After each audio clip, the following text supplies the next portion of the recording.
Hey guys, IceWire here, and today we are going to be talking about Pokemon Sword and Shield once again. But this time, a little bit different. I'm going to be talking about something I've seen within people's reactions to the reveal of the new games. And there's something in particular that's been going around a lot. So I'm just going to cover that in this video, so let's just jump into it.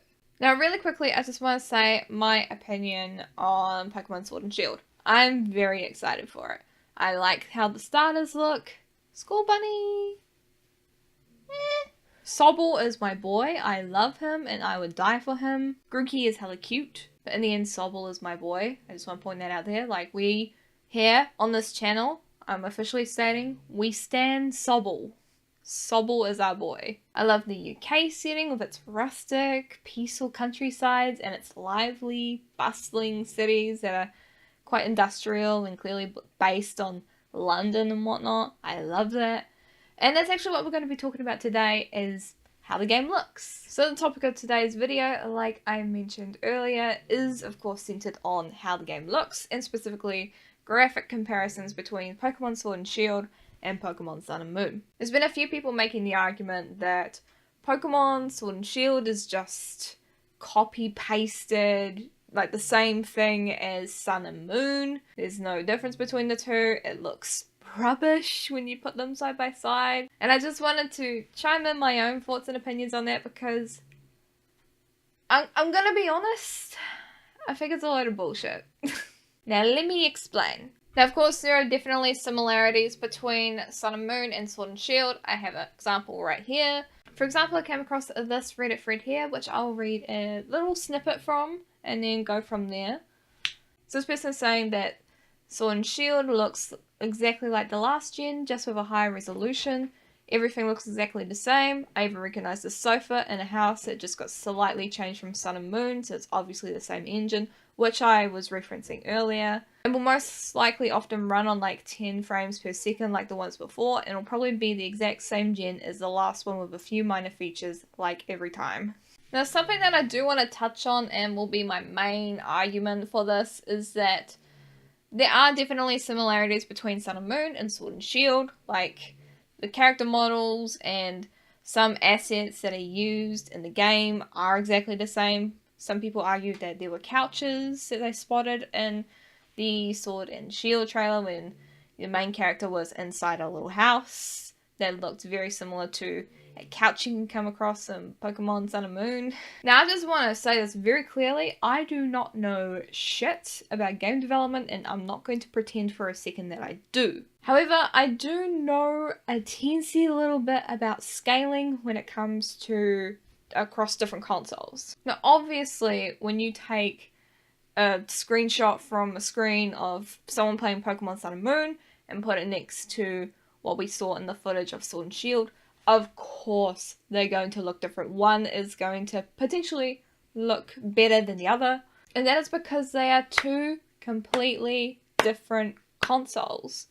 Yes, they're still Nintendo consoles, but the thing is that on the Nintendo 3DS, everything is a lot more scaled down and compressed compared to something like, say, Breath of the Wild on the Switch. The game looks really, really stunning. I haven't played it personally. I would like to someday, but that game looks fantastic. And, for a handheld console, it holds up very well.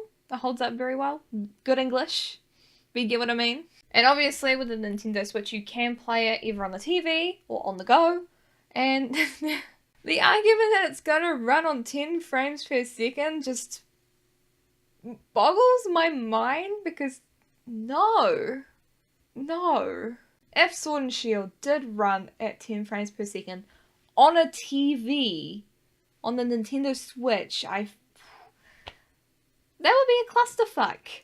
I do not see that happening at all. Now while certain assets that are used, like for example the couches across Sun and Moon and Sword and Shield do look similar, I mean, it's not going to look exactly the same. The Switch is a more gruntier thing compared to the 3DS in terms of graphics and how a game looks. When you have games like Breath of the Wild, and I'm even going to use Doom on the Switch as an example, Both of those games look and play fantastic. So the argument that it's going to be choppy and laggy and not that great compared to a 3DS on the Switch just doesn't make any sense to me. No, I like the 3DS, but it is a more compressed, scaled down version compared to the Switch, so I don't quite get that argument. I've also seen the argument that the game, they're not doing anything new with it. It's not open world. We want open world. We want to be able to see the Pokemon and go towards it. Kind of like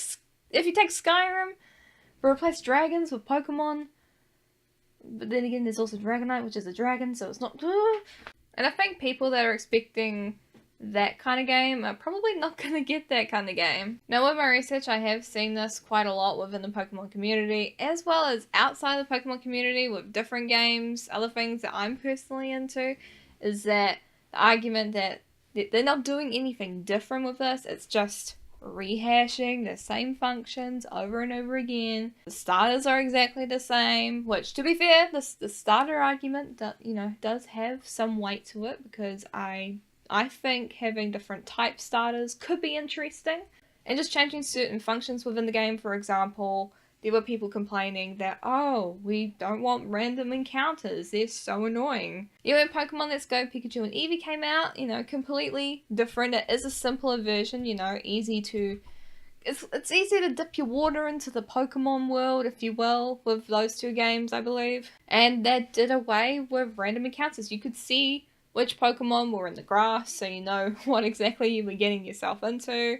They made the battle system a lot more simplified, and there were a few that took issue with that. They were like, oh, we don't want to be able to see the Pokemon, bring back the random encounters. So then bringing back the random encounter system with the newer game, and you got people complaining that, oh, nothing's changed, it's just the same formula rehashed again.